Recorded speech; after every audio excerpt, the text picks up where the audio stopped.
Assalamu alaikum wa rahmatullahi wa barakatuh. Dear participants, we are very delighted to welcome you on board. We will wait a few minutes before we start because I see 28 attendees joining, and we have, mashallah, a very good number of registered participation for the session. We have checked around 70 or 80 participants joining. So let's wait for a few minutes before we start. I hope this is okay with all of you. And inshallah, we'll start momentarily. Thank you so much, Brother Haziq. So if it's okay with you, Brother Haziq, let us wait for a few minutes until the others are joining because I see only 28 participation. Wonderful. Thank you so much.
Assalamu alaikum wa rahmatullahi wa barakatuh. I think it's about time for us to start the session. A very warm welcome to all participants who joined us from all around the world. Thank you very much for your interest in registering for this session. This is morning time here in Oman. The weather is very pleasant, and we hope that inshallah we can connect with all of you soon after the pandemic situation subsides. So assalamu alaikum wa rahmatullahi wa barakatuh.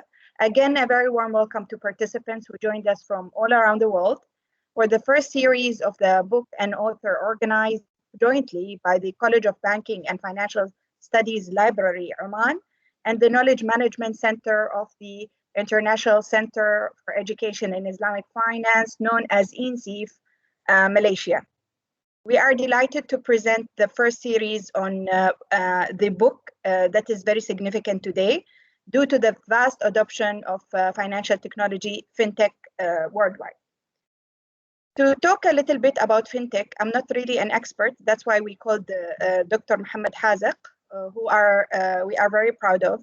But I'm going to give a brief intro about this significant topic, which is very relevant today. Fintech is becoming the main disruptors for banks, insurance, and financial companies. The efficiency that it delivers in managing financial operations, processes, and lives by utilizing specialized software and algorithm requires immediate adoption, or else those institutions would perish. Today, fintech is increasingly using smartphones, thus enabling its users to make everyday decisions in an efficient manner. Transactions such as payments and investments are done smoothly via fintech and the devices and tools available. The empowerment that fintech provides through its adoption is massive. Therefore, fintech now includes different sectors and industries such as education, retail banking, fundraising, and nonprofit and investment management, to name a few.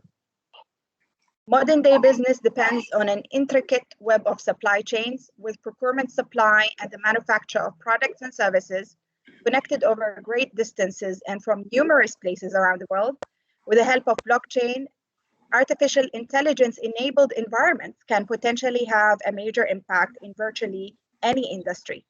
The integration of technologies like AI, blockchain, data analytics, and Internet of Things devices will provide efficient ways of conducting business via decentralized intelligence, improved scalability, security, privacy, automation, and governance, with a conscious effort to use these tools in the right way for the right reasons. Without any further ado, let me introduce to you one of the proud alumni of the INCEIF, the International Center of Education in Islamic Finance. It is indeed a proud moment to introduce Dr. Haziq Mohammed. As his name suggests, in Arabic, by the way, Brother Haziq, your name means Hadiq, which is a smart and intellect person. So I agree on that, and mashallah, such a nice representation.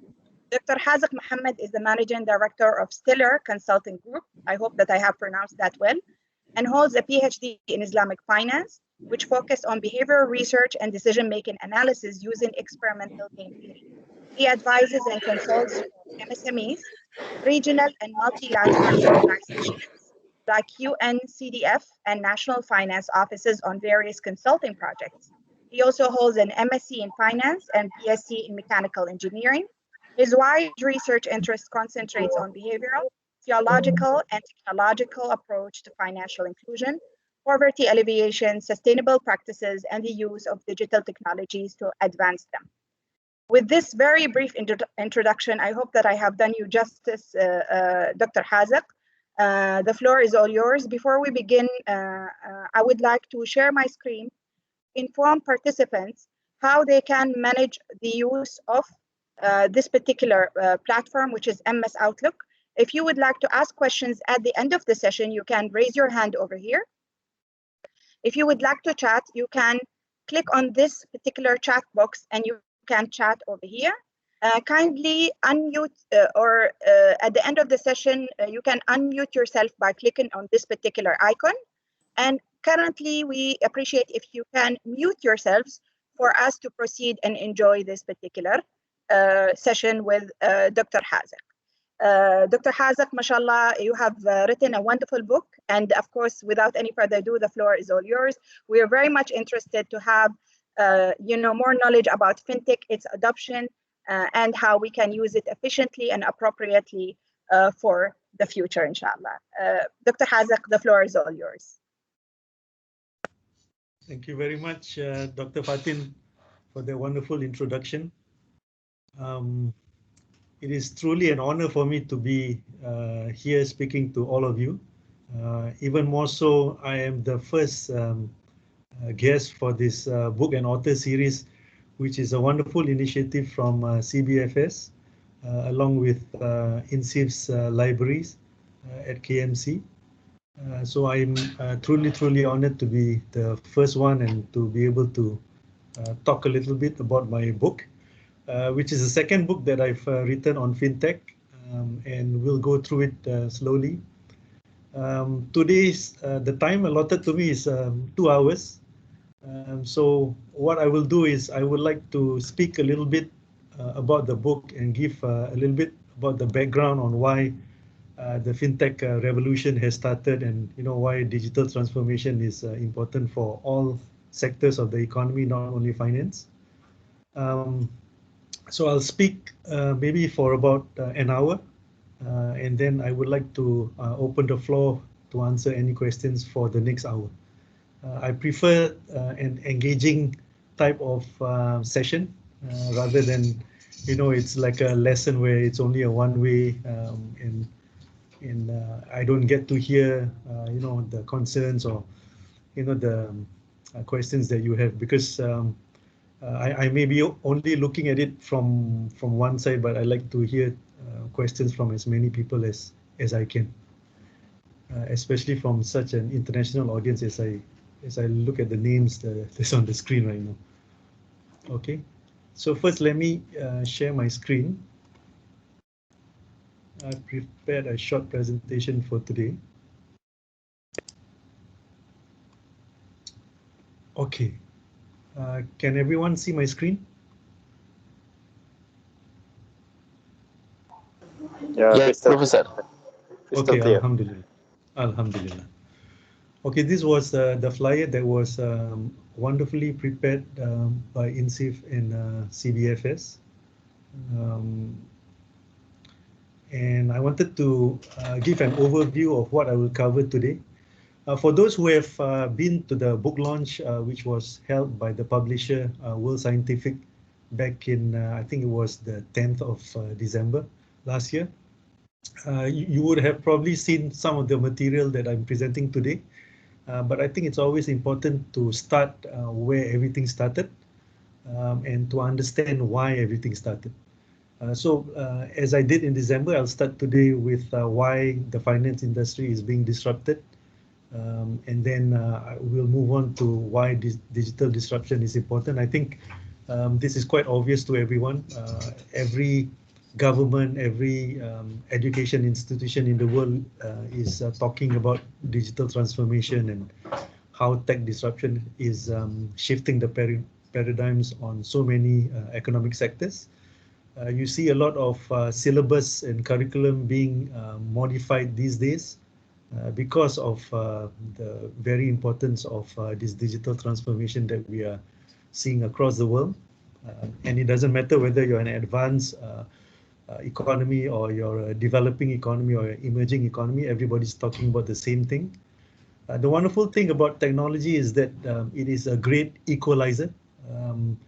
You may be, slow start, like for instance, countries are already thinking about implementing 5G for their telco. You may be a little bit late in emerging nations where you are still at 1G or 2G. But the great equalizing factor of technology is you don't have to go through 3G and 4G. Once the technology is available to you, you can just leap to 5G, just like, and then be on par with the advanced nations. So it's truly a great equalizer in that sense, and from an economic impact and from an economic standpoint, I think you'll see as I go through the different applications that you can effectively create financial inclusion as well as reduce inequality, at least from a technology standpoint, very, very quickly. Okay, and then I'll move on to an overview of the book content. The way the book was written was as a follow-up to the first book that I wrote in 2018 with another young researcher. In this particular book, we split, in this particular book, I wrote it by myself. And as a follow-up, I wanted to do an extension to the applications of the foundation that was laid by the previous book. So every chapter in this Beyond Fintech book has one particular application where I try to speak about it in as in-depth as I can within one chapter. So there are 12 chapters in this book. You have the first chapter, which is introduction, and then subsequently you have 11 applications that I talk about. So, and then I will conclude my presentation and open the floor to the for questions.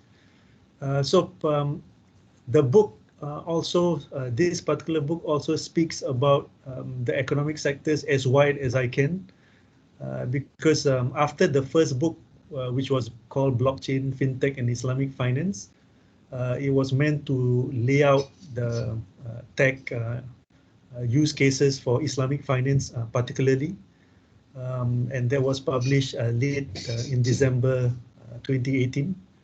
And once the book was published, it was the first Islamic fintech book out there. And once the book was published, it was well received, cited quite widely, and until today. And widely read, and I've had, even strangers emailing me and, thanking us for writing that book for them, because they are, whether they are founders or they are researchers or they are academics, they are always looking for new perspectives that they can build on.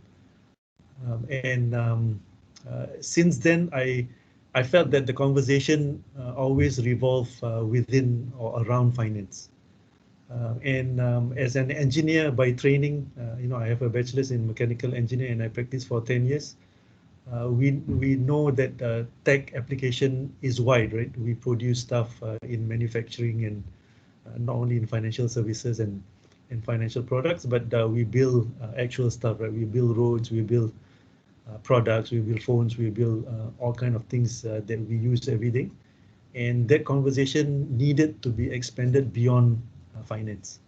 So that's the main raison d'etre for, or the reason for being for this particular book, Beyond Fintech, because I wanted our conversation to not only be confined to finance. I wanted to open up the opportunities as well as the awareness to everyone that was reading that book that, there's a whole other, range of segment beyond finance within the economy that we can adopt technology. Okay. So getting back to the reason why the finance industry was disrupted, if you look and reflect at the 2008 financial crisis, it was a global contagion of several things, and I've read over 100 research papers and books and articles and everything else, because I was very intrigued from my engineering personality standpoint, why this could happen within the financial industry and impact the entire global economy. I found it very strange because within our engineering space, even if we made some slight change in our manufacturing process or something like that, it has to go through multiple approval processes, and those approval committees were very, very stringent. And for a toxic product like the subprime mortgage that led to this global financial crisis, it was puzzling to me that such a clearly toxic product could have easily passed approval process within the financial industry, right? Within the organization of Lehman Brothers and JP Morgan and all those big institutions.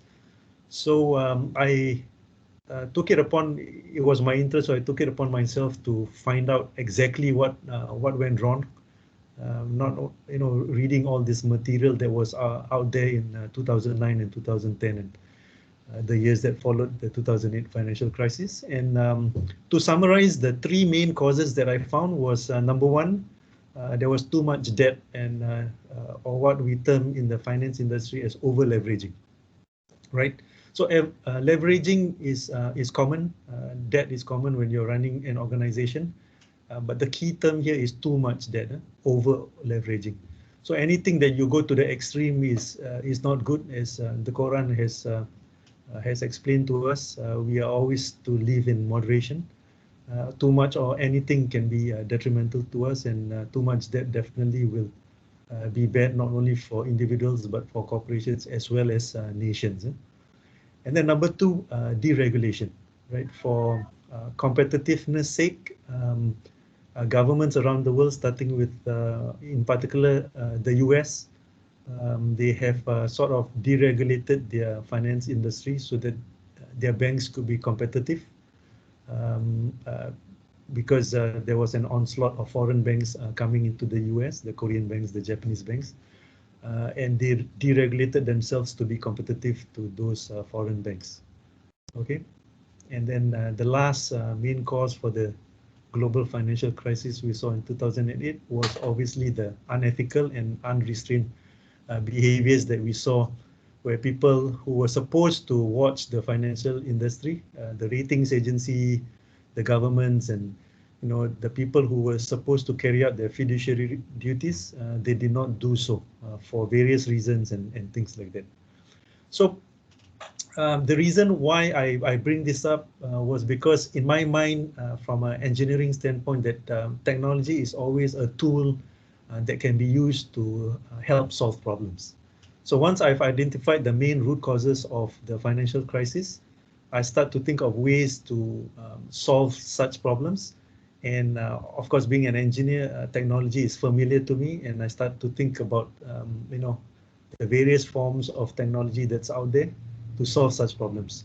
So blockchain was something that was very intriguing to me. And in 2016, I was reading and researching a lot about the blockchain, and it was a tool that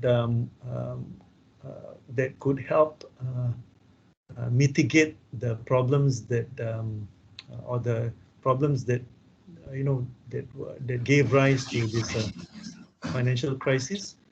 And it was a good match to Islamic finance also, because to me it was a trust mechanism that we could use to speed up multiple process of due diligence, KYC, onboarding processes and stuff like that. So it was a very, very useful technology, hence a tool to me. And it became, my obsession during the years of 2016 and 2017, which led to the writing of the book and publishing of the book in 2018, right? But here I like to say, being a technologist, still, I realize that, a tool is a tool. You can use it for good, you can use it for bad. Like a hammer, you can use it to build houses, or you can use it to hurt people. I am in no delusions to say that the technology is the solution to every problem in the world. It's just another tool, like everything else, that can be used for good. So the main fundamental or the main solution to our world, to the problems around the world, is still our needs to be looked from the perspective of ethics and morality, right? That's why if you look at our beautiful religion, right, from the Quran and the principles and the rules that the Quran has set down for us and operationalized by our perfect Prophet Sallallahu Alaihi Wasallam, is just meant for you to focus on yourself and to always choose the right decisions when you are faced with problems or any decisions that you're supposed to make, right? So the only way to solve problems is to constantly make the right decisions, and the right decision is always a moral decision, always an ethical consideration of everything that's around us. Okay, so behavioral economics holds to me the key to understanding how we make decisions and how that can be improved, how emotions actually cloud our decisions, because it's very easy to speak about morality and ethics when you're in a calm and you're in a good position, and everything's taken care of and nothing bothers you, you're not under pressure and stuff like that. So it's always very easy for us to take a step back and critique Lehman Brothers and the CEOs and the people that made the faulty decisions that caused the global financial crisis. But if you put yourself in that position under huge amounts of pressure to save the falling stock, where everyone's shorting your stock, and it's basically a race down to the bottom of the barrel, right? To your stock price is crashing, and as the CEO, your responsibility is to save the stock price, because your shareholders are screaming at you and everything else, right? So if you put yourself in that kind of position, right, would you make the different kind of decisions that that they made? So it's always very easy when you are from the outside looking in, but as you know, in behavioral economics, or if you have studied psychology, or because that was my research topic in my PhD, so I'm very familiar with that. So only then would you probably grasp the kind of irrationality that comes within a human being when he's pressured internally as well as externally. Okay, so that's the full picture of how we can overcome a crisis and how possibly technology is just another tool that we can use to fortify our resistance to making bad decisions. Okay, so the circumstances of such financial crisis obviously led to the loss of confidence and trust within the financial industry. And, coupled with the shifts that we were seeing in the fourth industrial revolution, which, it's a chicken and egg situation, right? We don't know what caused what and which started what, but I'm sure the crisis played a huge role to propel the world forward and look into the fourth industrial revolution. Because by that time, technology like the blockchain and AI has gone so advanced that there were, very clear solutions that were available to us. And people like Satoshi Nakamoto, which is a pseudonym to the technologies that created the Bitcoin, in the end of 2008, he wrote a white paper essentially to because of the loss of confidence with the authorities that were supposed to watch over the financial industry, and that did not happen. So people like him decided to create a currency that we could exchange between ourselves, right, peer-to-peer, without involving the banks and the authorities as the middlemen to ensure that the transaction take place. So he said that, why should I make a payment through my bank when all this started through the financial institutions and through the financial sectors which did not do what they were supposed to do? Why can't I just create a currency that wasn't endorsed by any country, but I can create it and we could use it as a means of exchange between the seller and the buyer directly without any third party. So they were very, very frustrated, right? So as you can see today, even until today, you have a movement called DeFi movement, right? D, capital D, E, capital F-I, which essentially just means decentralized finance. So they just want to be decentralized from the system so that everything can be done peer-to-peer. This movement is growing, and you can see a lot of investment that's been going into cryptocurrencies and blockchain and AI investments and things like that. So it is a very real thing that's happening around the world, and we'll speak about how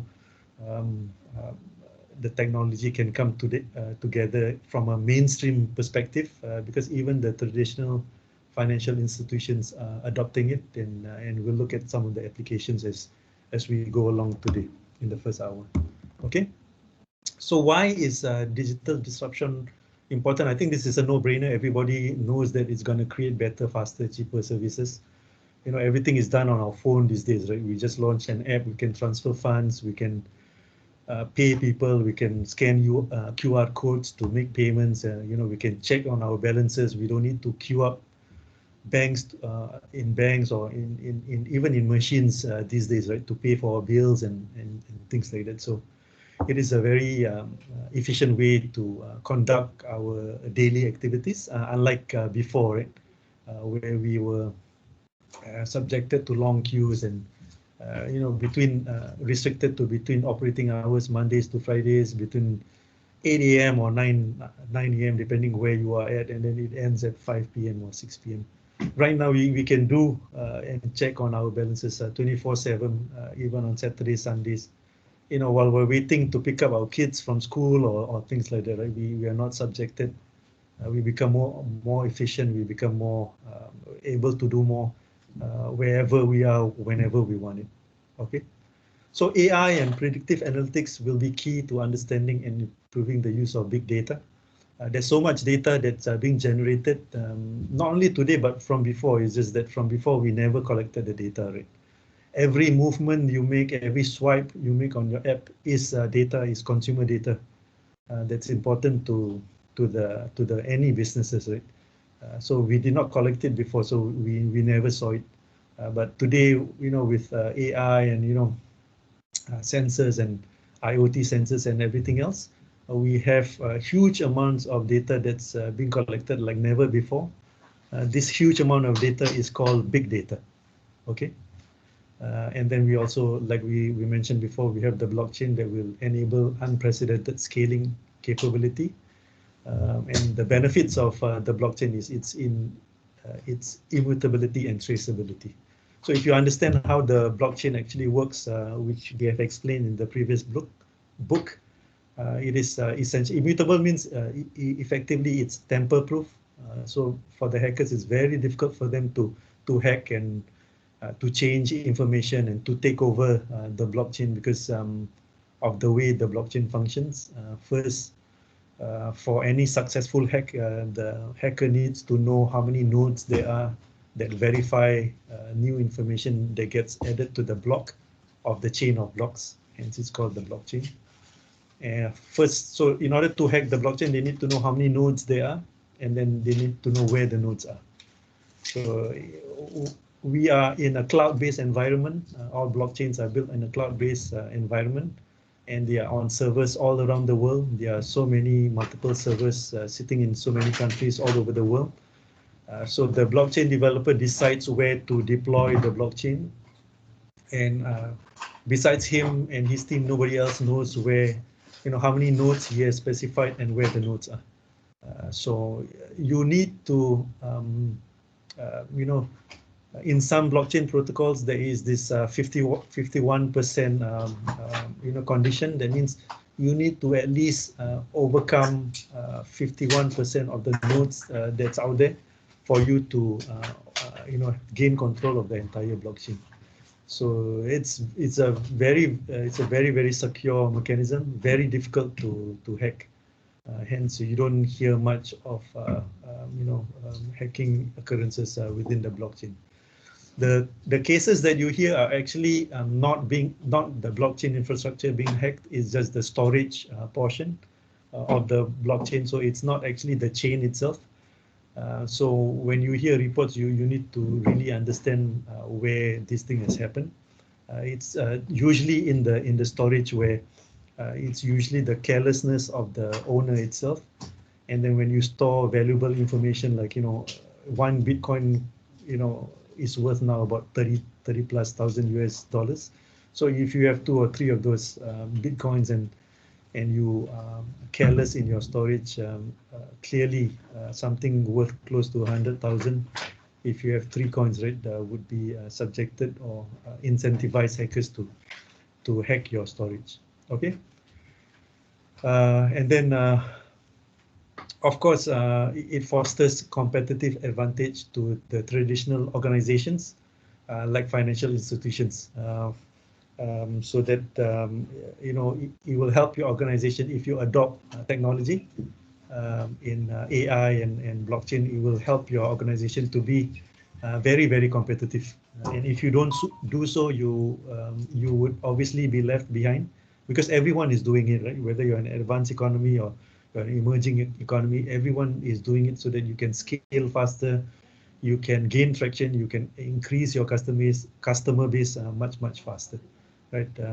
It's such an important topic that I've already written 2 books on it, and hopefully I wanted the reason why I wrote 2 books in such a consecutive and in a quick manner is because I wanted the conversation to expand very quickly, because in the conventional space they are moving very, very quickly, right? Much faster than you can ever imagine. Because I'm based out of Singapore, and I in an advanced economy like Singapore, I see the pace of things moving, and it's moving very, very tremendously. As we speak, you have startup, converging in countries like Singapore, the US, and even in non-traditional states and innovation states, right? They are creating, as we speak, right? They are creating wonderful things. They are solving so many problems. Because when you have new infrastructure like the blockchain and advanced AI, with new technology, there always comes new problems that needs to be solved before you can actually see the full benefits of theoretically what we speak about in my books and in other books on digital transformation, right? So I think it is important that we have this kind of conversation within the Islamic economy, and I did not want the conversation just to be restricted to cryptocurrencies or to financial services, because what I observe in many OIC countries, we are all rich nations. We are sitting on a lot of wealth and resources that has enabled us to live the life that we have. But unfortunately, the trade between our countries is only 3%, where we actually make up about 30% of the world's population. If you use a very simplistic extrapolation from the size of our nations, right? That means by virtue of that, we should be making up 30% of the world GDP, where we are only making contributions of a mere 3%, right? So there's a huge potential for us to grow from 3% to 30% or 33%, right? But why we are not doing so is because we have not produced the kind of products that we are supposed to produce, so that we can gain a significant foothold in the world's economy, right? For instance, right? Simple thing, right? The first thing that we wake up, what is the device that we reach out for every morning when we wake up? Right, very clearly it's your smartphone, right? So how many smartphones are built by Islamic countries? A device this important, you would imagine, would have any part of it, right? Whether it's the microchip or the motherboard or the antenna or the engineering or the design that goes within this small device, right? This device that we take for granted, but we use seamlessly in our everyday lives, right? Like for myself, right, when I move around in Singapore, right, if I leave my phone in the car, I can't check into a building because I need to scan a QR code for COVID-19 tracking, right? So it has become what we call this, indispensable in our everyday lives. But how many Islamic countries are involved in the creation of the smartphone that you use today? That's just a small example, but a very clear example of the potential of how we need to get involved as an organization of Islamic countries into the economy, right? We need to start from there before we can talk about true change and betterment of the ummah and making the world a more moral and ethical place and things like that we constantly talk about in Islamic finance and in the way when we deliver our courses and curriculum and things like that, right? We need to start focusing on how we can contribute to the economy, and once we have gained a foothold, a significant foothold in that, then we can talk about true change. Okay. So this is a snapshot of the contents of the Beyond Fintech book, the book that we are talking about today.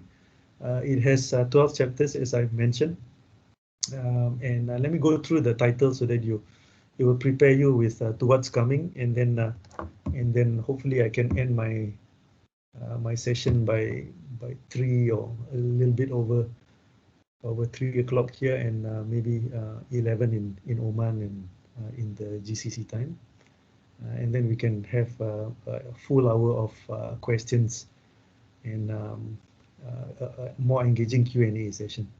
Okay, so the second chapter is talking about capital market, where I conceptualize an AI-driven and a blockchain-based Islamic capital market using both technologies, AI and blockchain, together.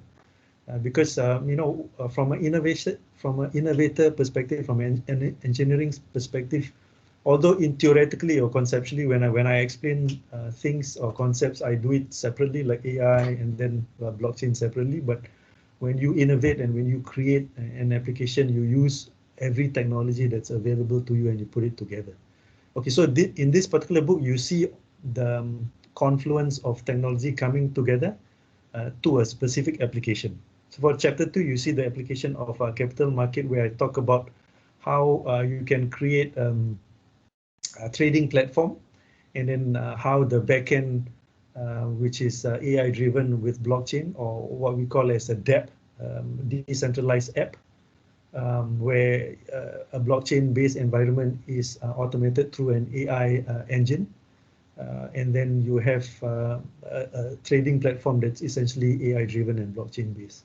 So you have the cash ledger, you have the derivative ledger, and then you have the business logic that runs every trade that you put in through the platform. Okay.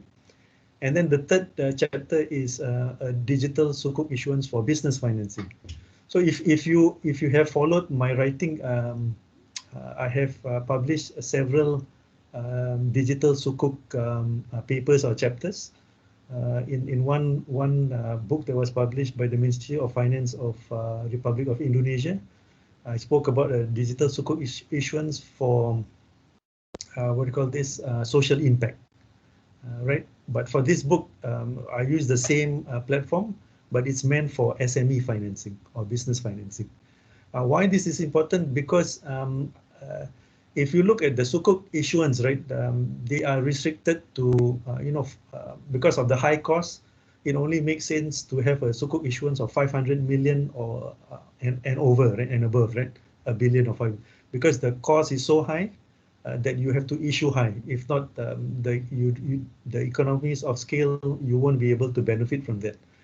So what happens is when we apply digital technology, I can actually reduce the sukuk issuance in terms of legal fees, in terms of Sharia compliance fees, in terms of market making and all that stuff onto a digital sukuk issuance platform. Once I'm able to reduce the cost to maybe I don't know, if I want to put a number, maybe to 100,000 or below, where the initial costs were in the millions of dollars.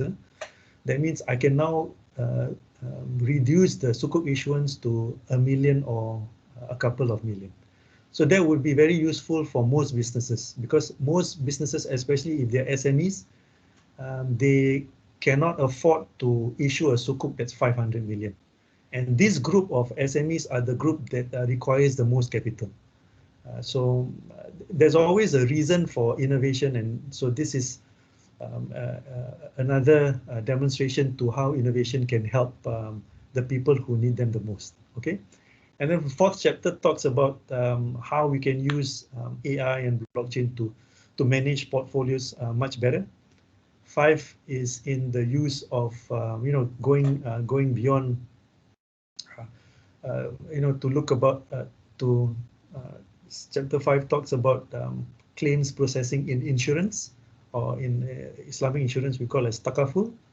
How we can expedite claims processing, because if you, and this particularly focus on motor insurance. So in that particular chapter, I talked about how conceptually I've created a motor insurance app. Such that if you were to be involved in an accident, what happens is you come out of the car, you launch the app. The app has a template of, it has your profile already, so your details are already filled up. But the accident template report pops up. You take pictures. Once you take pictures with your phone, you actually have it's time stamped and date stamped.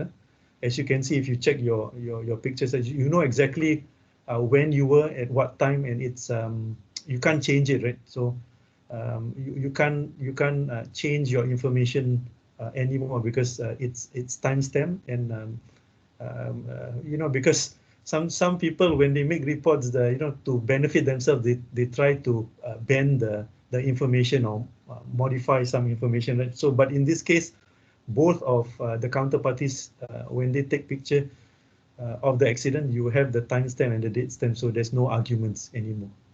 When you have no arguments, the insurers cannot, there's less dispute in terms of claims processing, and hence it makes the claim processing much faster, right? So once you have that, you take a picture of the counterparties, the accident counterparty, his IC or ID, and that's all captured onto the template within the app that you have, and then you click submit, and then the accident reporting is complete. Then the blockchain-based system will be connected to both insurers, so they all parties are looking at the same information, so one source of truth, so there's less disputes and less arguments and all that stuff, unlike the current systems that we have where they go back and forth, and it can go up to 1,000 emails with different pictures from different parties and things like that. Now you have one source of truth, less disputes, less delays, and claims processing will be much better. And then the following chapter, we talked about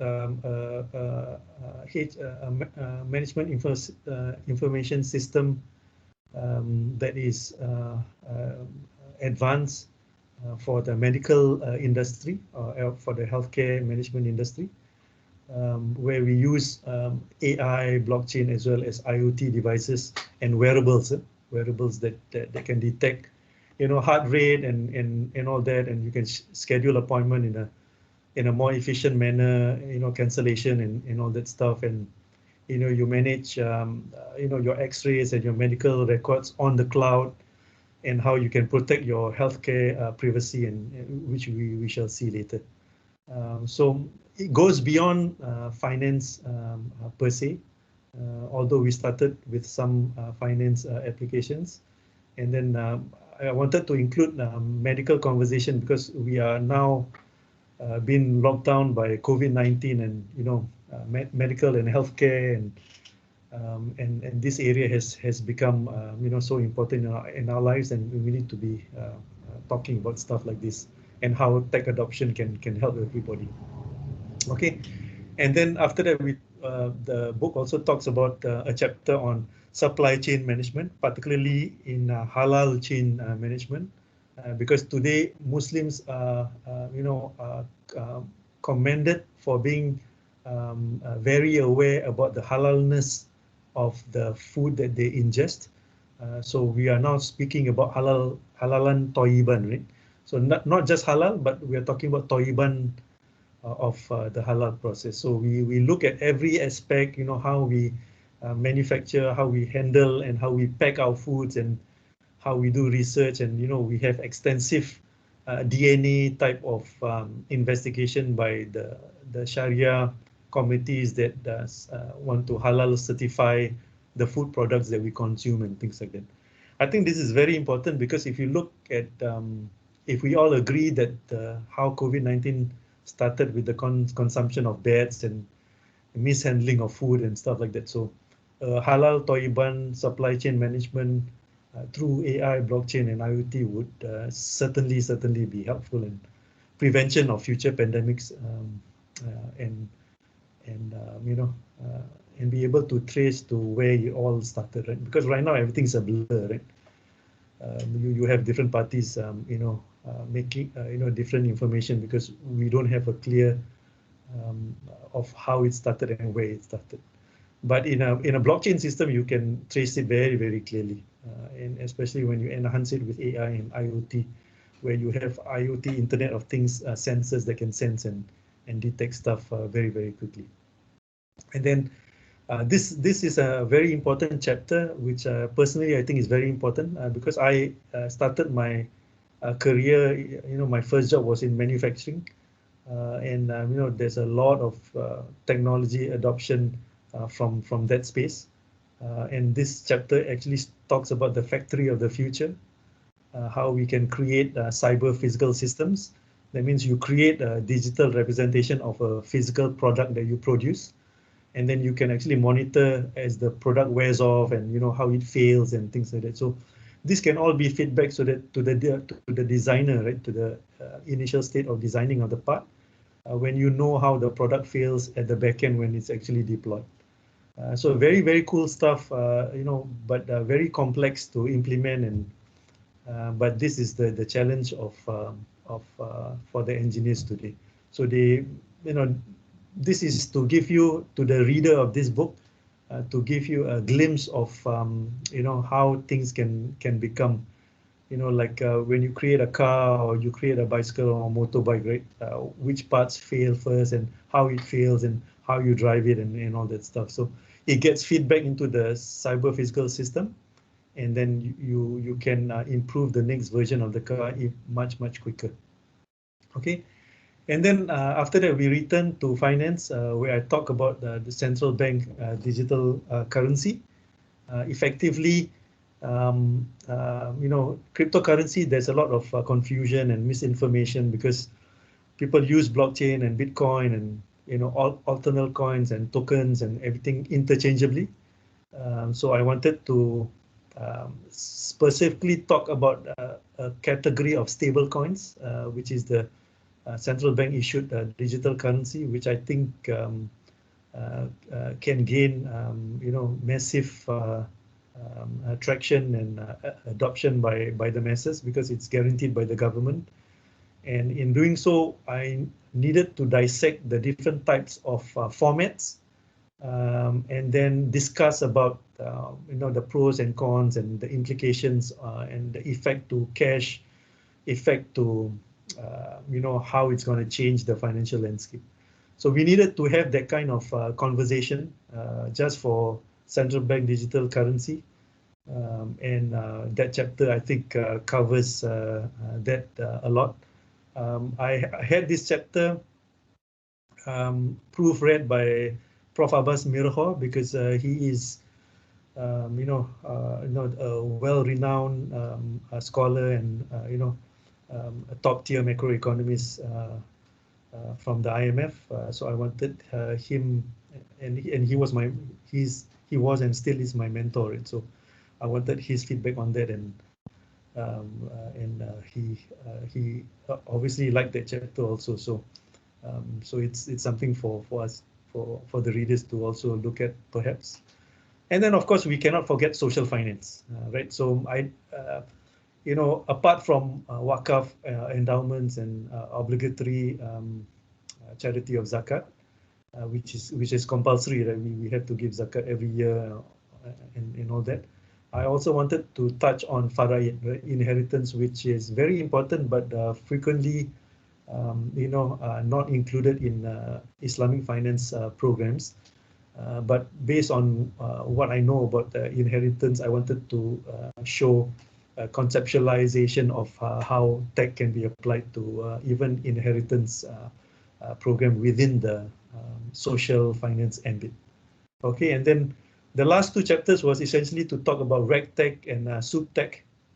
So chapter 11 talked about RegTech, which is technology that's being adopted by financial institutions because they have a massive regulatory requirements imposed on them by financial regulators. So in order to comply and not to be subjected to fines, they could use technology of what we call RegTech to comply to those regulations. And then on the other hand, in chapter 12, we talk about how the regulators can use technology to monitor compliance issues. And that's called SupTech, supervisory tech, right? So you have SupTech monitoring RegTech, and vice versa, RegTech complying to SupTech's or the market supervisors' regulatory requirements. Okay. So I also wanted to speak about a few concepts that we discussed within this book. When you combine AI and blockchain, it gives rise to, a new concept that can be called as distributed or decentralized intelligence. So when you integrate blockchain and AI, it has profound possibilities to the economy. And in the various chapters, you get to see how it's used differently because of the application that we're talking about. It can give you a different outcome, and decentralized or distributed intelligence can be handled differently by different innovators to give the outcomes that they want. Okay, and then let's say after AI plus blockchain, this decentralized or distributed intelligence, if we added IoT, right, the Internet of Things, which are the sensors, right, the RFIDs, the NFCs, the wearables that we have of the world, which are essentially just sensors collecting data, right, and then exchanging between devices, right? So that means you have machines talking to each other and exchanging data, right? And then we add it to this decentralized intelligence, right? You know, what are the possibilities? It's truly amazing, right? It's just how you understand the technology, and then what are the outcomes that you want to happen, and then how do you use it together in a efficient and how you can maximize the benefits out of all these technologies when it's integrated together. Okay, so I put it simply in here in this slide at the bottom. I think this phrase appears in one of the chapters in the book. I think it's in the supply chain conclusion in the supply chain chapter. So basically it's the human way to look at the integration and interoperability of AI, blockchain, and IoT systems is that AI and machine learning systems think. They are the artificial intelligence, right? So they are the logic processes behind this integration of systems, while the sensing ability of the IoT devices, right, the NFCs and the RFID devices that you have feel, right? So they become like your skin, right? Your fingers and the touch and feel, your sensors and your neural networks that feel, right? And the blockchain's distributed ledger technology remembers because of the immutable ledger system that is recorded in the blocks of chain that you have, right? Each block in the blockchain contains all the information of the previous block, right? So you have block 1 all the way to block 1001 or block 99, depending on how new or how old your blockchain is, right? So because it's tamper-proof, it's almost like it's a tamper-proof type of memory, something which never forgets, right? So AI think, IoT feel, and blockchain remembers. So that's if you were to, put this technology as a human person, right? So that's the human way to look at it. Okay, I think my hour is up. Let me quickly go through the different figures that I have in my different chapters so that you get a snapshot, right? Not just words in your head, right? Just a snapshot. So this one is the application for portfolio management, right? So if you see here, the top part is the applications for blockchain, AML, CTF, KYC. You know, you can track banking and money movement. You can track the client's portfolio, and it also helps in auditing for regulatory reporting to the market supervisors, right, to the central banks and whoever that's a financial conduct authority that's monitoring the financial institution, including the fund managers. So for the fund managers, so the top part is blockchain, the bottom part is AI application. So you can use AI for better portfolio management, which can look at the economic cycles and then project stock data or bond data or bond prices specifically, and then change or dynamically manage the portfolio without having a physical fund manager to do that, right? So this is also done, same thing that's done in robo-advisory. I'm not sure if you guys use Whitehead Invest, but that's a good example of robo-advisory, and a few more are coming up. And then you can personalize the service through AI for each user or each investor. So for capital market, this is a simple snapshot of how the trading platform can look like.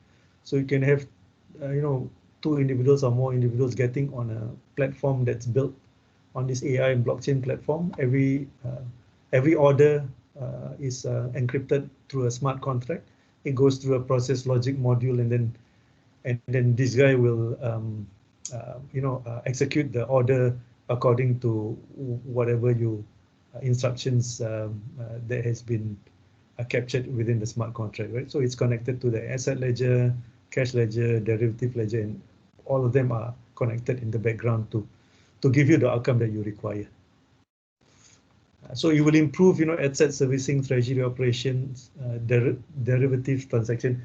This derivative is hedging, because we don't want to move into the speculative type of derivative, which is quite questionable. Okay, we want just to do the hedging portion, which is broadly accepted by Sharia scholars. Okay, and then it helps in auditing and monitoring, of course.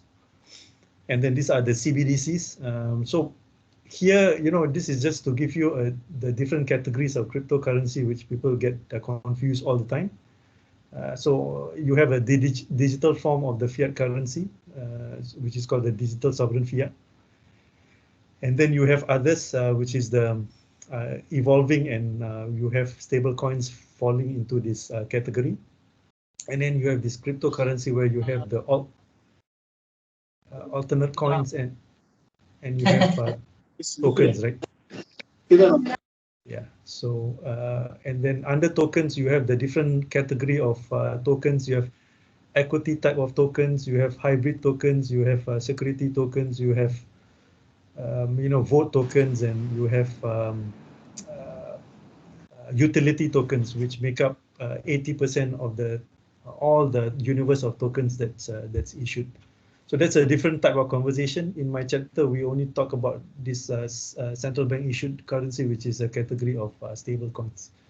So how stable coins come about is when cryptocurrencies came about, the main problem or the main criticism was that it's very volatile, right? Because there is no essential fundamental, because it's a new type of category, and if they are not backed by gold or by some form of asset, they tend to fluctuate quite easily, right? And then easily manipulated and all that stuff. So how to solve the volatility is to peg it to something that's more stable. So either you peg it to gold, or you peg it to even a sovereign fiat currency, or you peg it to some commodity, and soft commodity or hard commodity, whatever you want, and then it will stabilize the value of the tokens or cryptocurrency, and then it will become a stable coin. Okay. So if it's guaranteed by the government and issued by the government, obviously it is pegged to the fiat currency. And hence it more often than not, it becomes a stable coin, right? Unless you're talking about Venezuela or Argentina, which is highly volatile, but 99% of all other countries' sovereign fiat is quite stable. Okay. And then this is the sukuk, the traditional sukuk issuance.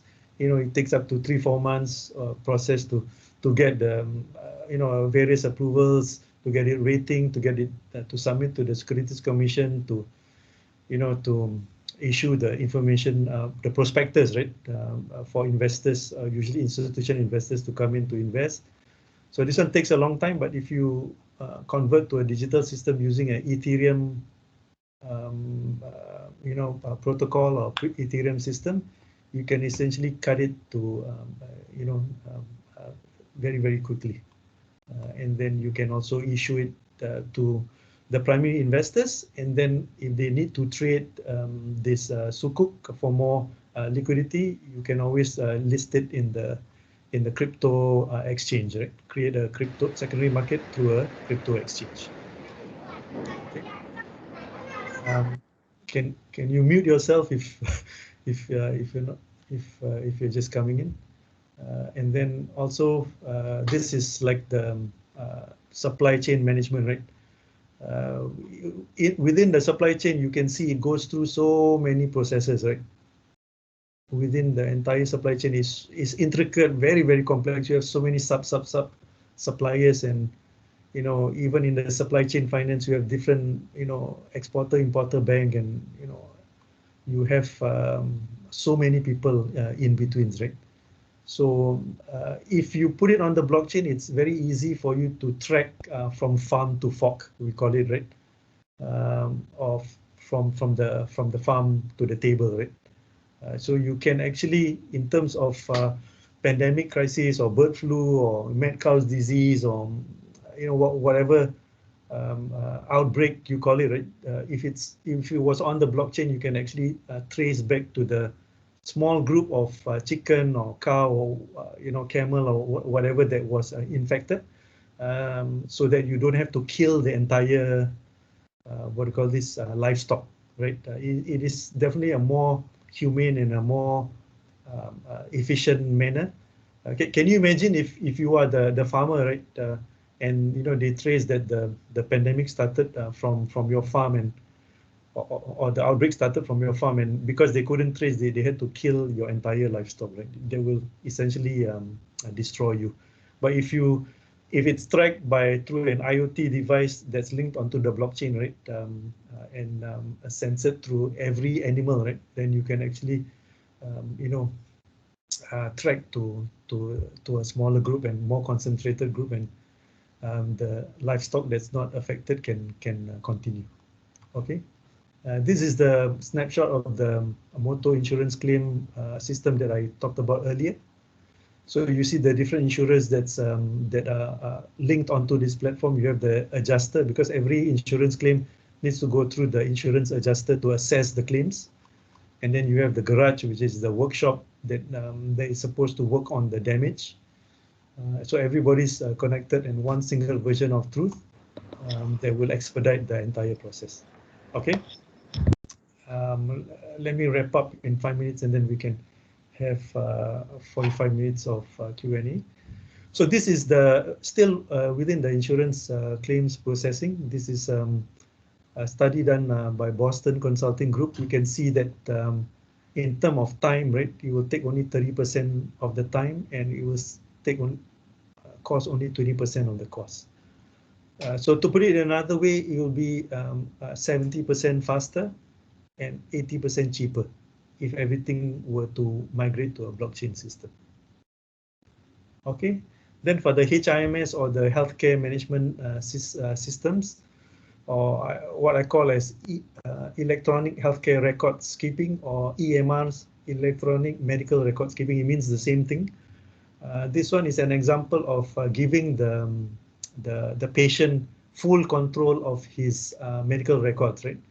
So for instance, if you have a medical record, and if you go overseas and you get injured on a ski slope or something like that, and you are admitted to a hotel, to a hospital, in a foreign hospital, they don't have your medical records.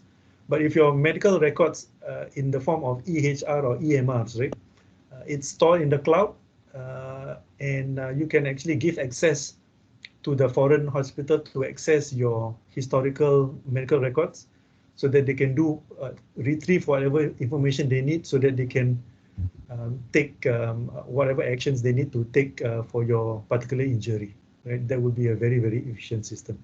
So it solves the data privacy issue, because now you, the patient himself or herself, is giving permission to outsiders, right? Even to the medical doctor, or to a foreign doctor, or pharmacist, or whoever, right?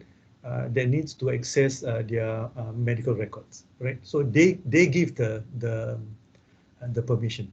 So in a privatized type of or a permission-based type of blockchain, this can be accomplished very, very easily, and I speak about that at length in this chapter. Okay, and then this is the factory of the future, about the cyber physical systems that we talk about. You have the physical part, and then you have the digital twin, we call it, that essentially maps out, has a digital map out of the physical part. And then you can, the exchange of data, and the review of data, and the performance and all that stuff can be reapplied as feedback to the planning, the design, the construction, the maintenance, as well as the operations.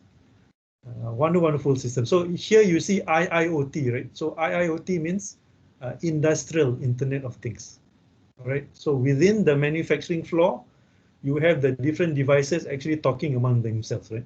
Instead of just the sensors, the machines themselves are talking to each other. So that's called the Industrial Internet of Things. CPS is the cyber physical systems, which is essentially these two, and DT is just digital twin. Okay, so this is the application of the inheritance, right, of the Farayid. If we adopt a digital system, so we can create a platform where you have the guy who wants to create the will for himself, and then he would, for the will to be enforceable, he needs to have two witnesses to come on board to witness the will that is being created on a smart contract platform on the Ethereum protocol, for instance. And then when he dies, the smart contract is self executing. It will go through the two witnesses and to the lawyer, a predetermined lawyer, to execute the details of the will. Okay, and this is the Farayid, right? If you want to follow the Islamic law for inheritance distribution. So these are the rules that will be coded into the smart contract. Especially when you have multiple wives and different multiple children and siblings and and stuff like that. So it helps to streamline the process and prevents disputes and all that stuff, right? Double claim to a property or things like that. And then here we have the wakaf on the blockchain. Some companies have already built a wakaf on the blockchain. And then you have zakat, a few people attempting to do zakat on the blockchain themselves. And then for zakat, it only has to go through the 8 asnaf, right? The 8 beneficiaries. Very specific, right? Fakir, miskin, amil, mu'allaf, gharimin, wa riqab fi sabilillah, ibn sabil. Okay, very specific for zakat, right? Anything that goes outside is under sadaqah or infaq. Right?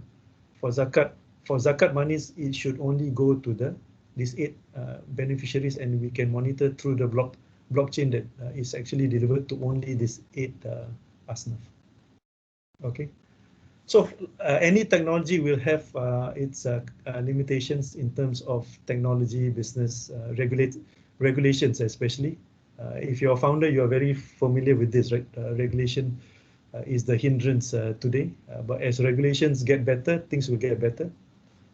And then, of course, the privacy challenges, because today everybody talks about data privacy and things like that. So when you share more information, data privacy becomes a big issue. So we need to be able to overcome that.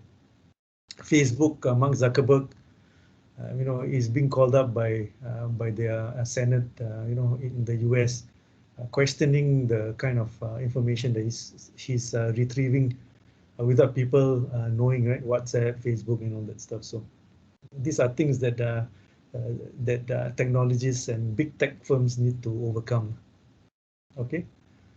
So in conclusion, without tech disruption, economies will be left behind. It's not a question of whether we want to adopt blockchain, AI, and IoT. It's when can we do so, right? As quickly as possible.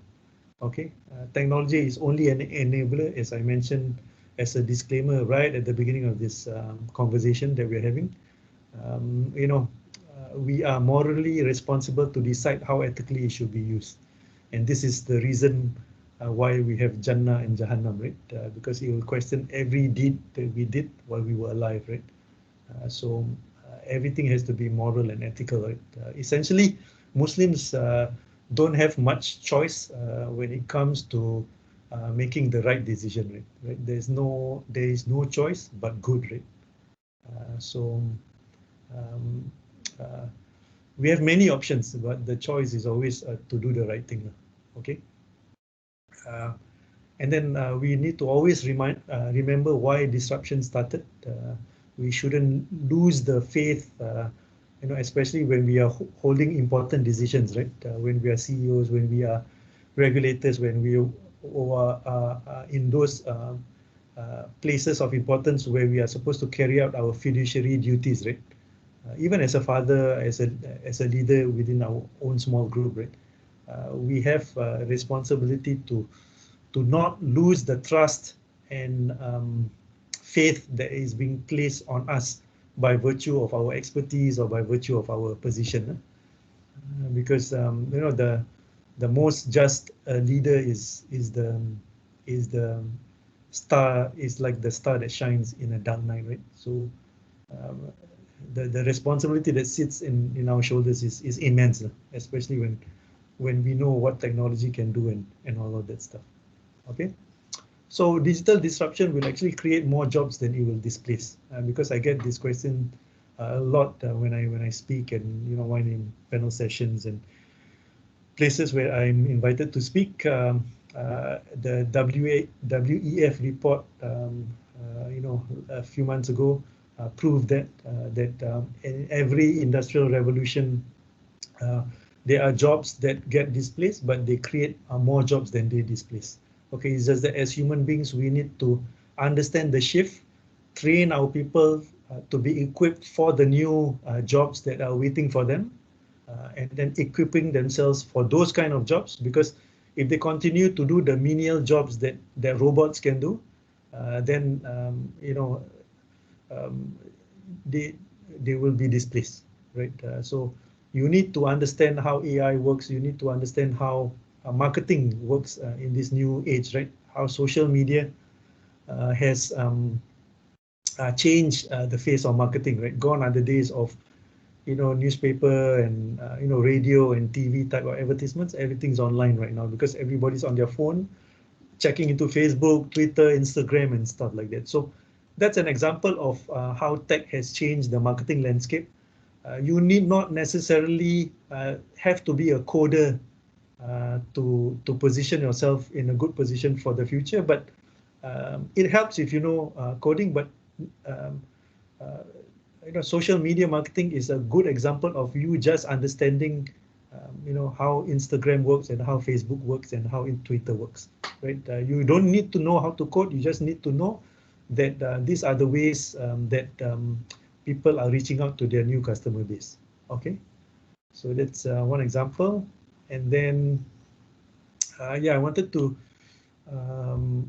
say that if I know there are some people already out there that have bought the book and are currently enjoying the book, and I've had people also texting me and told me that they have done so. So for those who want to have a personal copy, it's available on Amazon and all these international book platforms or e-commerce platforms that sell books already. And that's how much it costs. And if you want an autographed copy or a customized copy from me, that's my email address. You can write to me if you want an autographed copy or you have a special request, and then I look into that and see what I can do if you want. And then and lastly, I just wanted to say that if you have read the book, or if you don't want to buy the book, what you can do is you can ask your libraries to get additional copies so that you can borrow if you feel strongly about spending that kind of money for whatever reason. So the libraries can order it for you and then have multiple copies that you can borrow from. Okay. And then if you have read the book and you wanted to, for instance, have more personalized instruction, I am one of the many trainers in this particular capacity building program that we have made available to the public through IFintel, whose founder is another INCEIF alumni, Dr. Ashraful Mubin. He runs and operates IFintel, business intelligence based out of Malaysia, and we have this particular program on Islamic Fintech called the Professional Certificate Program in Islamic Fintech. It's an 8-week program, with 8 modules, and each module is covered over 2 days or over 6 or 7 hours. And then you have a balance of conceptualized, theoretical and application type of instruction by me. And then you also have hands-on application by actual programmers through the team of Dr. Mubin. And then in some of the modules, we have invited guests from the industry who have actually built such applications within Islamic Fintech. And then they would speak for about an hour and also answer your questions with regards to the startups or to the companies that they have built. Okay, so that is all for now. That's all that I have for now, and I would like to open the floor for questions. Sorry, I took a little bit longer than I planned to. We have about 38 questions for questions. So back to you, Dr. Fatin.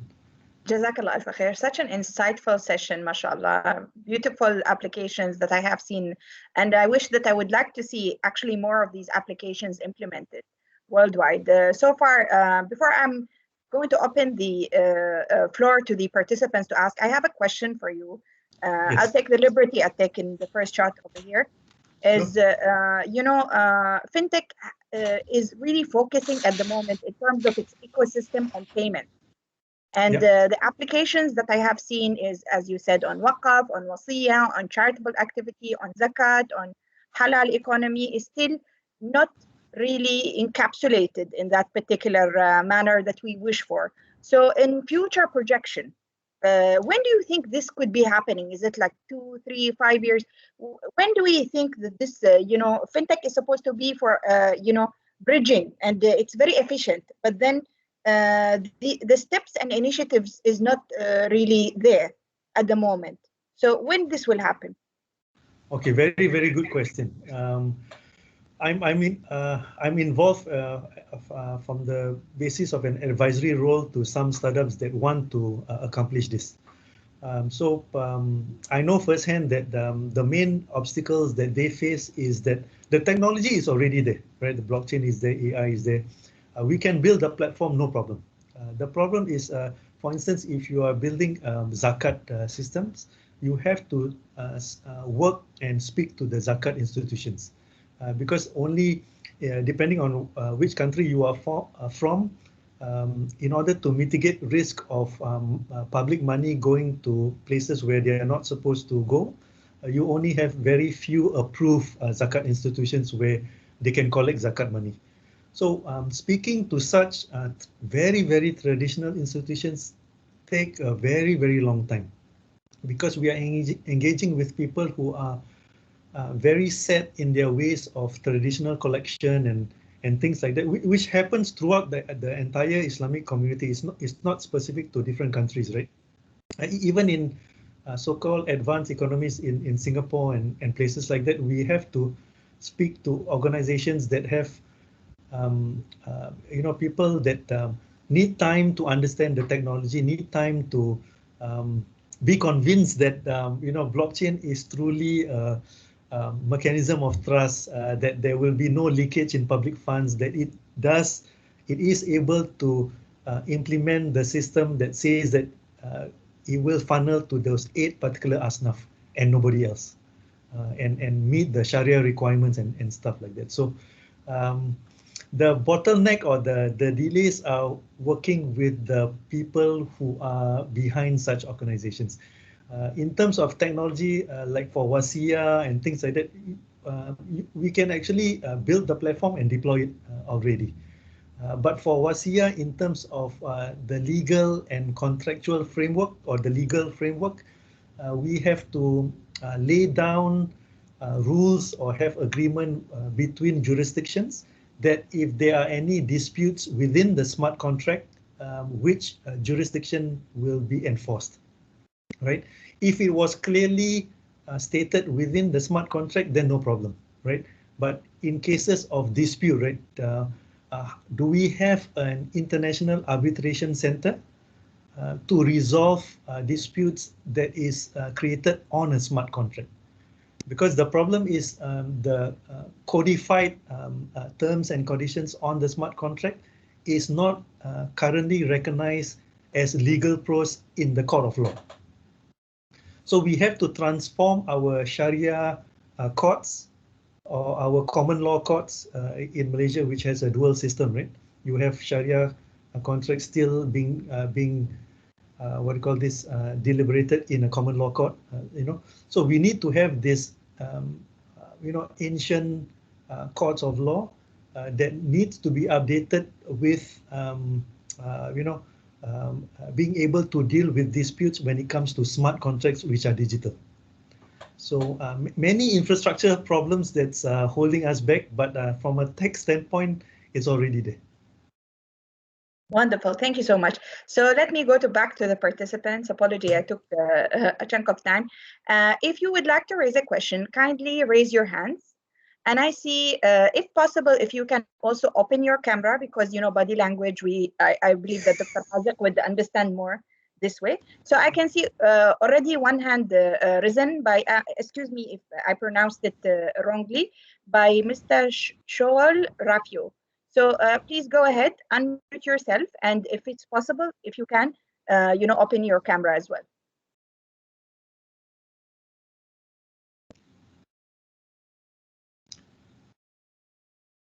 Go ahead, Mr. Showal. Okay, I can see that you have unmuted yourself, but no question there. Anyone else? Okay, I did see a question in the chat box, quite long one, by Miss Noor al-Huda. Miss Noor al-Huda, can you unmute yourself and open the camera if possible? If not, it's okay.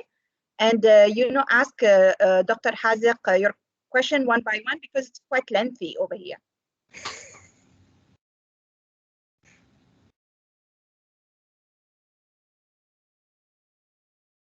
No? Hello? Yes, go ahead. Hello. Yes. Hello. Assalamualaikum. This is Saddam Hussain Malik from Bangladesh. Waalaikumsalam, Saddam. Waalaikumsalam. Yeah. Hi, Professor, how are you? Good, Alhamdulillah. How are you? Yeah, Professor, I attended the entire session, and it really helped me a lot to clarify my existing level of understanding regarding fintech and its way forward. Basically, I was very skeptical about what would be my learning, because I am very much limited into the thoughts of fintech's integration into the banking industry. But from this discussion, I came to know that blockchain is such a technology, and with the help of fintech, it can do immense wonder in different business platform as well, business arenas like airline, hospitality, zakat management, and social cause as well. Right. So I am really indebted to this session. I do not have much to ask, just to show my gratitude to get to know many things from this session. That's all. Thank you very much. Thank you very much, Brother Saddam. Dr. Fatin, Sure. can you read out the question, because from the person who had a problem with the mic, so that I can answer it?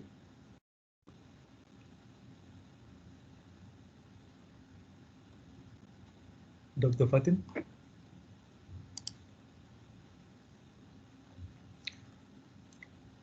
Okay, let me see if I can read it for myself.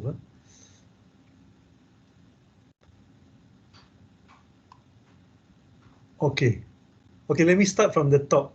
We had a question by Brother Hazran Ashraf.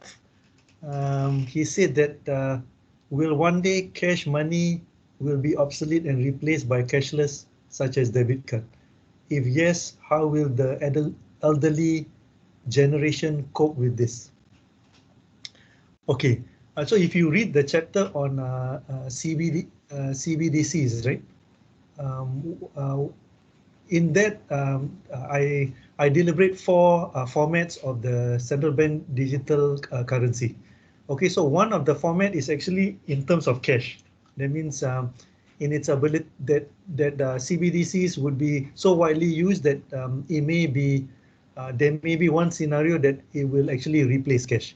So in that particular chapter, I made a discussion where the conclusion, to cut the discussion short, was that it is highly unlikely that it will totally replace cash, right? It will reduce the usage of cash, but as you have pointed out, most old folks, the older generation, even my generation, right? Sometimes we like to, as much as we like to have digital transactions, sometimes we still like to hold cash. So essentially, it is up to the adoption, or the depends on the community that you are speaking about. In Sweden, the digital adoption is much faster. In Japan, is also much faster. So the cash shrinkage is at a much faster rate, and especially in countries like China as well. But if you move to more traditional or more emerging or developing markets, like Malaysia and Indonesia and Pakistan and places like that, we still prefer cash. Okay. Okay, wonderful. Dr. Haziq, we have also one hand over here. Mr. Aliyo Abu Bakar, you can unmute yourself and open the camera if possible and ask your question.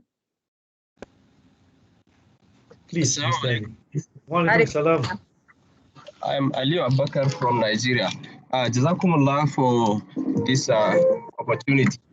I would want to know, the concern about central banks around the world is about financial inclusion, financial system stability, the concern about money laundering and terrorist financing. What's the best way to ensure that fintechs, more especially those that offer cryptocurrencies other than central bank digital currencies, are brought under regulation and are made to behave in tandem with the objects of regulatory authorities? That's the first question. Secondly, the fintechs most of the time offer these investment opportunities, and you tend to wonder, where are they regulated? Where are they registered? You don't even know where they exist because they are online. Yep. You hardly know the people behind the promoters. So how do people around the world easily identify the people behind those institutions, determine whether or not they are regulated, and ensure that, okay, their investments are safe? Jazakumullah. And the next question is, how can I get a copy of the book? Assalamu alaikum. Thank you so much. Very good question, Brother Aliyu. So the first question was terrorism financing. Yeah, terrorism financing. So there is the finance industry is very regulated because of such processes. So we have what we call as AML or CTF requirements by the financial regulators. So AML is anti-money laundering, and then CTF is counter-terrorism financing. So all financial institutions, right? Whether you are a bank or you're a fund manager, or a portfolio manager, or non-banking financial institutions, you're all subjected to this AML and CTF requirements by the financial regulator. If not, there is no way for you to get licensed to actually handle public money in most jurisdictions around the world. So that's one way to track terrorism financing. So in terms of cryptocurrency, it is much harder to track because they are decentralized forms of alternate coins or for tokens. Essentially, in the early days, they were not regulated, right? So you had, if you recall, this phenomenon called ICOs, initial coin offerings, which was a way for the founders or the blockchain companies to raise capital at the idea stage, at the early stage, without having built anything yet, right? So just by virtue of this concept, it was very questionable even to someone like me. Even though I liked the blockchain technology and its promise very much, but the way it was implemented through the ICO was something which I did not like, and I did not approve of, right? But so what the central banks did during that time was they had a wait and see approach, because they wanted to see how this would pan out, because it was still at a very low traction level, but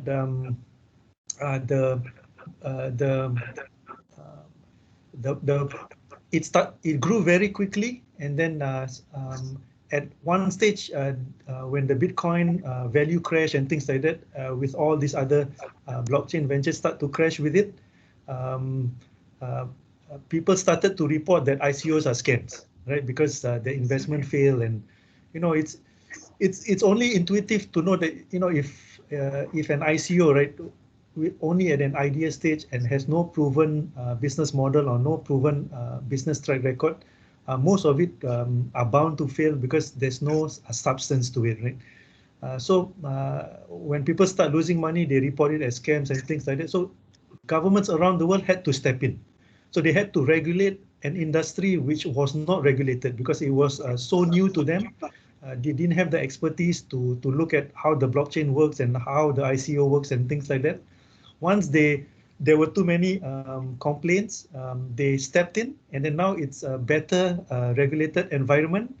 ICOs are now mostly banned in most countries.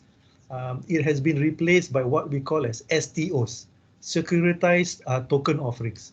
which is more closer to IPOs, initial public offerings of traditional stocks, right? But still it retained the streamlined version of being able to issue shares through tokens. It's a good way of taking the benefit of technology by making things much faster, but still holding back of the fundamentals of an IPO with substance. So now most ICOs are banned, but are replaced by STOs. So that's to answer your second question. So the final question is, if you want to know where to buy the book, just write to me, the email that I showed earlier, haziq@stellacg.com, and then we can take it from there. Okay, so you can actually Google, find it on Amazon or any other e-commerce platform. But if you want like an autograph copy or you have some special request, you can write to me directly on my email. Okay, thank you. We have another question by Mr. Ferouz Khan. Mr. Ferouz, go ahead. And if you can open your camera, that would be wonderful as well.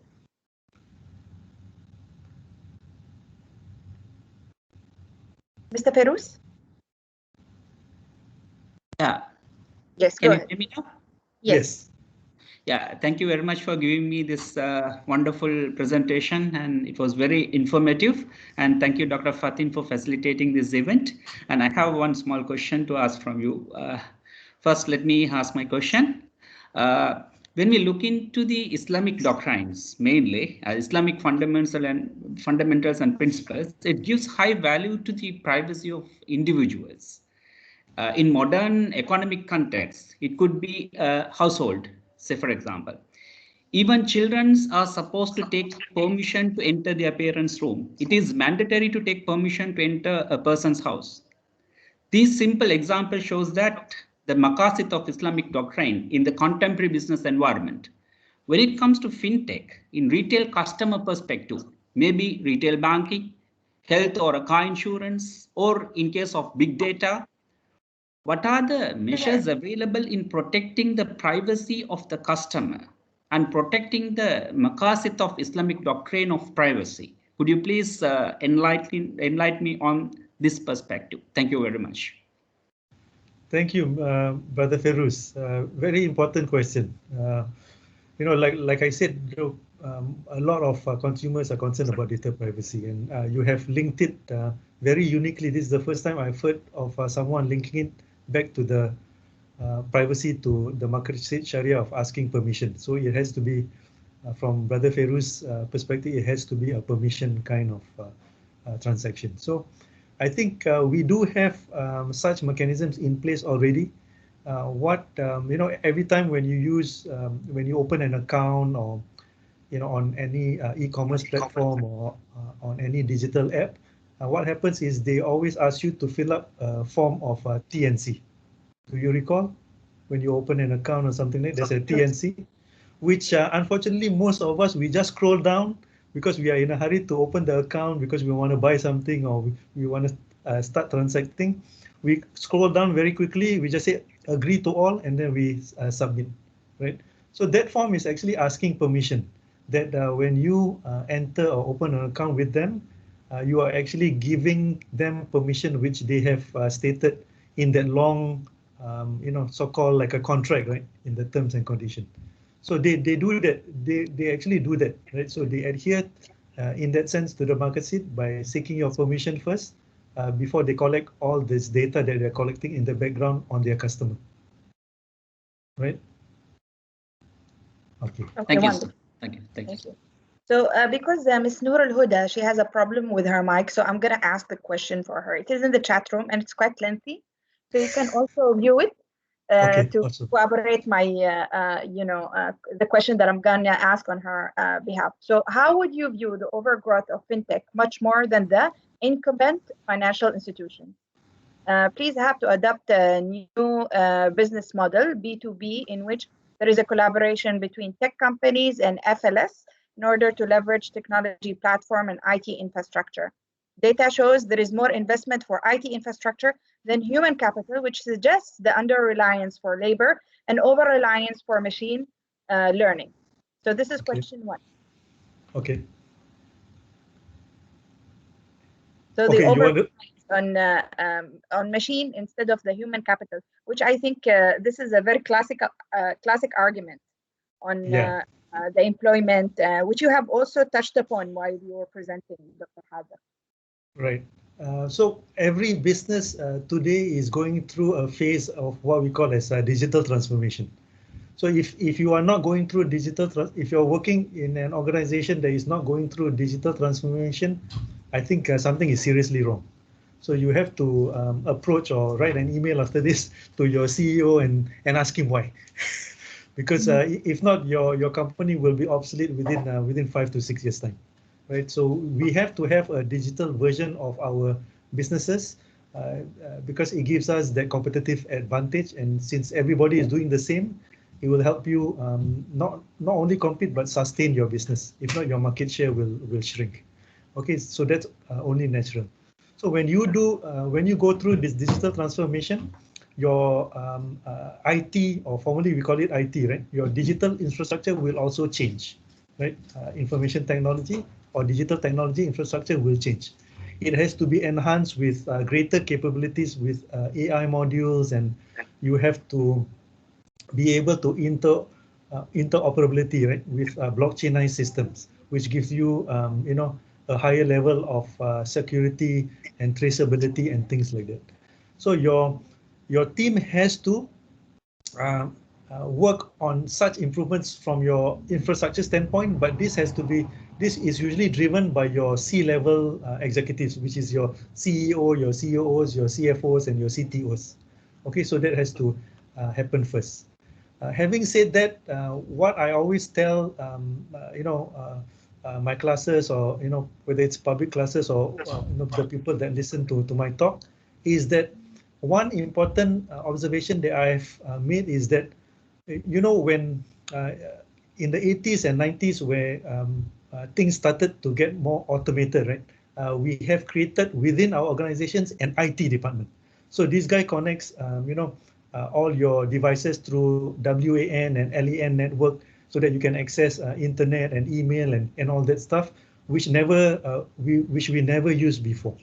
So in the digital age, what will happen is, instead of not only having an IT department, you should have a data analytics department, which I think a large portion of companies today still do not have. But it is an important information which I like to communicate with all of you today, that please go back to your companies and tell them that you need to have another department, or within the IT department, a new sub-department called data analytics. Because what this new department does is that they look at this huge amount of data that's not being collected in the background, right? So what they will do is they will start collecting this amount of data, whether it's an internal process or it's your customers' behavior, if you're serving customers, right? If you're an educational institution, the students that you serve, you look at all this massive data. This data analytics department will categorize the data and give you the outcome that you need. The outcome that you seek from them, from this particular new department, is that I want to know insights about all this data that you have collected. I want to know what my students think about my program. I want to know how my students use the Microsoft Teams. How I'm doing my e-learning, my online learning. Whether they like it or not, or how has it impact their performance. If you're a school, for instance, right? So how are my teachers, my faculty, responding to this new normal of teaching classes online and stuff like that. So it is very important, in my opinion and in my mind, that we have data analytics department that looks at data from this perspective at a much deeper sense, to give you the insights that you require so that you can improve on the services that you give, right? So this is what I think is what we need to do next in our corporations. Certainly. There is another question by Noor Al-Huda, Yes. which we touched upon as well with Mr. Abu Bakr, but I think this is more on the stability. So here is it. How would you view that this overgrowth of fintech could potentially pose financial stability risks from a regulatory perspective? Yeah. So if you read the last two chapters, chapter 11 and chapter 12, I wrote it back to back because first I wanted to speak from the use of technology from a financial institution perspective so that it can help them to comply to the regulations that are imposed on them. That's chapter 11. And then chapter 12 from the other side, right, from the regulator's perspective on how they can use technology to ensure that the financial institutions who are already using technology do not breach the boundaries that they are not supposed to breach. Because the responsibility for financial regulators is to ensure that the competitive environment is fair among financial institutions and also for consumer protection, to protect the consumers. Okay, so when you look at these two chapters, you will realize of how it can actually help in financial stability as well, right? From a RegTech perspective, which is chapter 11, it will help the financial institutions to comply to the regulations much better, because when you have automated processes to check on your internal processes, it will be much better. It is less error prone versus if you have a team of human beings looking at it. When you have an AI model, you can check much better. Not meant to replace the human team, but as the checking mechanism to supplement them, right, together to help them. And then it will also help the financial institutions to save a lot of money, because currently, especially Southeast Asia, right, the financial institutions are paying a lot of fines because they have failed to meet additional requirements imposed on them. Okay. Okay. So Mr. Adzafar and Zengli would like to have a copy of the slides. So if you can post it, Dr. Hazak, over the chat room, you can do that since you are presenting. Okay, let me see. With your permission, of course. Sure, let me see if I can find We have to ask you permission as well, yeah. Since we ask our children to take permission, so it's the same thing here. So let me see if there is anyone who is raising his hand. No. Anyone else who would like to ask a question? Okay.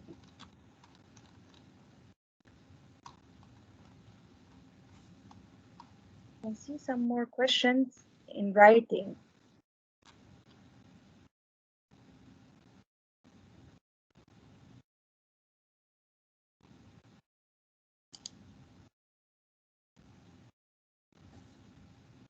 I think, Mr. Abu Bakr, you already asked your questions, if I'm not mistaken. Correct me if I'm wrong here. Wonderful. So no more questions. No more questions? No more questions. One question from me. How do I share my slides on Microsoft? Go ahead. Can I ask a question? Yes. Yeah, go ahead. Okay, Dr. Haziq, can you generally estimate the cost required initially and also for the maintenance cost for an organization to start implementing this fintech, AI, blockchain, smart contract? For example, FGV, FELDA, for its sustainable supply chain, right? I think it is better for them to have it implemented so that the consumers knows exactly where this particular kind of stuff coming from, whether they maintain their sustainability things or not. So will it be very costly or what? What about the small holder, like small farmers in the village, right? Okay, can they still implement this particular kind of stuff? Okay, very important question by our sister Noor. Azrian. Azrian, yeah. I think it's quite difficult for me to estimate the cost of a project when I've not seen the details of the project, but I understand where you're coming from. I think essentially you want to know how much it's going to cost and maintenance. Okay, just to give you a background, right? Usually the maintenance cost of any IT project is about up to 20% of the initial project cost, right? That's the annual cost of an IT project, and it applies to digital transformation projects as well. So it really depends on the actual project cost, and the actual project cost depends on how extensive digital transformation that you want to implement within your organization, right? So FGV Felda is a huge corporation. So like anything else, when people engage me as a consultant for any project, what I will tell them to do is we will try to look at one problem at a time first, so that we implement the solution to, like the biggest bottleneck or the largest problem. So we start with one problem first, right? Because when you try to solve too many problems at one go, you tend to, it may overwhelm you, right? So we start with one problem and then we define that problem. Once we define the problem, we can create a proposal or a solution to solve that particular problem. Once we have agreed on that, then we will formalize the solution, and then we will calculate the cost to that. Okay, so that's the normal process that we go through. So to estimate the cost, very difficult because we have to define the project scope first. And then to answer the second important question that you had is, what about the small people like the farmers and all this, right? Compared to the big organizations, right? Small in number, not in value, small in number. How would the farmer be able to afford such kind of agri-tech or agro-tech or technical adoption for their particular businesses? So what I can propose is what the farmers can do is, as they have done in the past, they can always form a co-op or be a member of a co-op. When you sort of like create a mass of group of people wanting the same kind of solution, it is easier for you to approach a solution provider that provides solution that everybody needs, right? A platform that serves everybody, or that is meant for the use of this particular group. Then you can leverage on the economies of scale.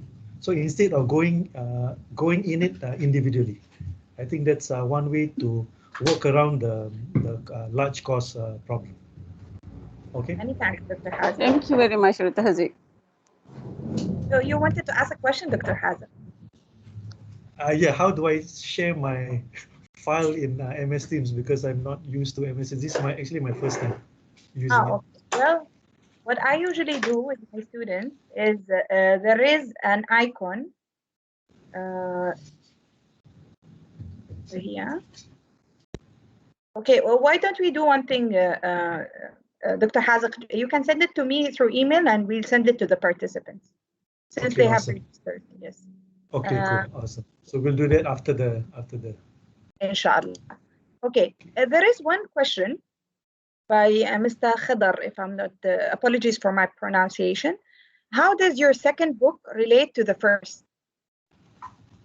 Oh, okay. The first book, if you have not read it, what happens is, because blockchain at that time, when I was writing it, it was in 2017. And finally, when it got published, it was in late 2018.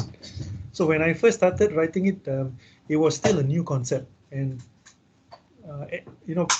people use interchangeably between Bitcoin and blockchain, because at that time, the Bitcoin price was going up rapidly, and it touched, I think in December 2017, it touched 20,000. And then after that, it crashed in the following months. But during the run up to that, there was a euphoria, right? There was this almost like madness, right? Taking over people, and everybody was just wanting to buy Bitcoin because the value was increasing at such a high speed. And they could not separate the between Bitcoin and the euphoria of Bitcoin from the underlying technology, which was blockchain. So to me, blockchain was very important because it was a technological basis that I could build smart contracts, right? And ledgers and databases and payment systems and things like that. So to me, from an Islamic economic or Islamic finance practitioner, this was more important to me than any price of one particular crypto or stock or things like that. So I wanted to write the book to explain to the readers or to the audience who were willing to listen or to read the book, that this is more important for our industry, not only within the Islamic finance or Islamic economy, but the world economy, right? This is the price, this is the diamond, not the price that goes up and down, right? The value is in the tech and how we can use it in creating further value in when we transform our digital applications. So that was important to me. So I laid down the foundation to blockchain, and then I touched a little bit about digital trade finance and takaful and and things like that, and how Islamic financial institutions could work with startups which are more nimbler, because they are smaller groups of people, right? Usually are 3, 4, 5, maybe less than 10 people. Organization very flat, right? Not many layers.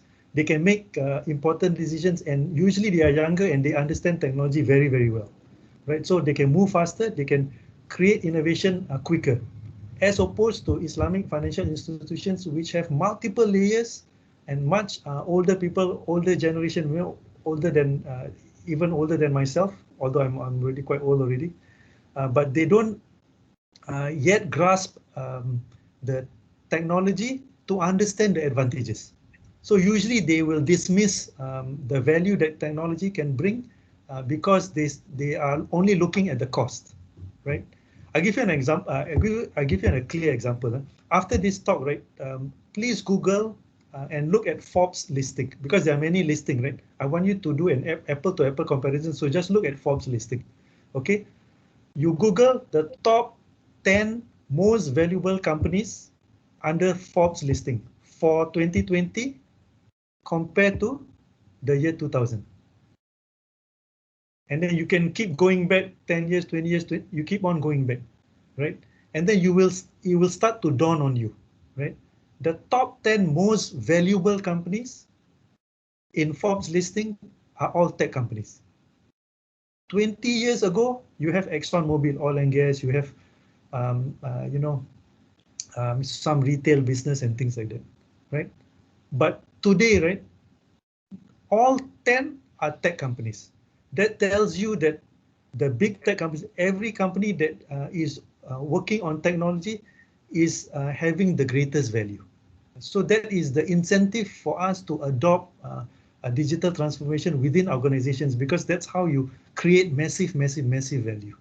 Okay, so this is the reason why I wrote this particular book. And then the second book is connected to the first book, because after laying down the foundation and give you a rough idea and how institutions can work together in a collaborative manner with startups, right? For the cumbersome, slow-moving, bigger financial institutions, they can work faster. Either they collaborate with startups, which can become the innovation engine for them, or they can create innovation labs within their organizations and then hire younger, more technical, more innovative people to create new products and services for them within their organization, right? So I provided many models for them to consider to work on, so that they won't be left behind. If not, in 5 to 6 years' time, these companies will not only lose market share, they will become obsolete. Okay, and we need to start today, because if you start in a few months' time or next year, it will be too late for you, right?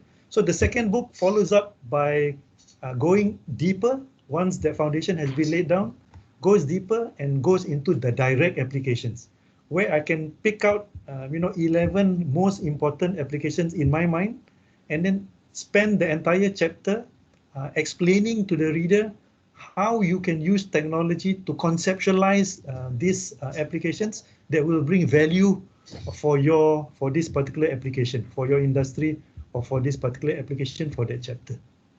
So that's how the two books are related. Unfortunately, time is up. Jazakallah Alf Khair for all the insightful ideas that you have provided during this session. This was really like a bonus session for all of us, I believe. We learned a lot, the fintech ecosystem, the different applications that we wish. Hopefully it will be featured very soon, whether it's zakat or sustainable kind of products, halal economy, charitable and social finance initiatives. In addition to that, the regulatory role, what does it entail when it comes to, balancing between, the role of the central banks and, of course, the risks and the kind of securities around the financial technology, and what does it promise to deliver. The efficiency factor, the factor of, the young generation at the moment and how they are, particularly, let me just say, glued to their mobile phones and, doing everything through the mobile, whether it's payment or, talking to their friends or using the different applications. I mean, this is very imperative at the moment. So it was a wonderful session. We are very happy to know that it is recorded, so it will be, posted in YouTube. And of course, your slides will be sent to the participants who have attended the session. And before we wrap up, can we have a nice group photo with all of you? So I would appreciate that everyone can open their camera, so we can take a group photo with all the people and see also the representation of people who are, joining from Malaysia, Oman, Bangladesh, China, UAE, Pakistan. It would be very wonderful to know who we have been, talking to during this 2-hour session. Well, I appreciate if you can all open your camera. Thank you so much.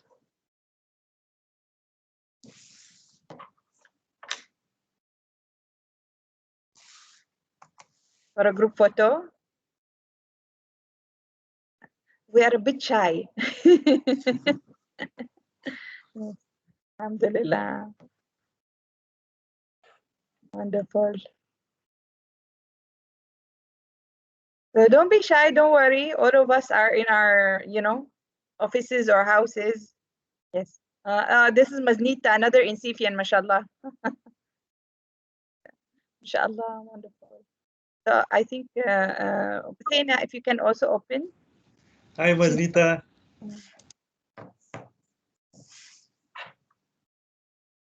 Okay.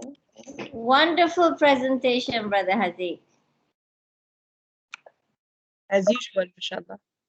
Wonderful. So we encourage you all to open the camera. This is like a memorable, token of this beautiful and very nice, insightful session. If not, and if you're shy, we understand. So I guess that we can take a picture now.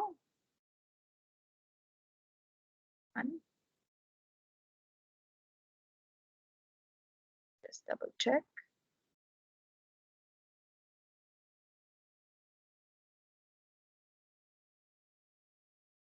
Yes. So I took a photo. Let me just take again to ensure that everybody is represented. Here we go. And smile to the camera.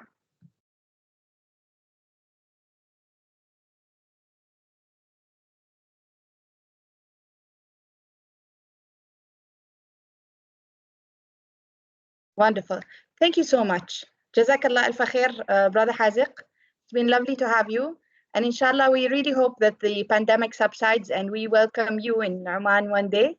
And appreciate, that you dedicated your valuable time to, attend to the INCEIFians and Omanis as well. Such a beautiful session. And inshallah, we'll have more of it going forward, inshallah, in future. Inshallah. Thank you. Thank you, Dr. Fatin, and thank you, Dr. Haziq, for this wonderful, informative session, and hopefully would be able to attend more events and sessions similar to this. And thank you very much. Jazakumullah, Dr. Fatin, and the presenter. I'm looking forward to your subsequent invitations. Assalamu alaikum. Thank you very much. Jazakallah al khair. Thank you.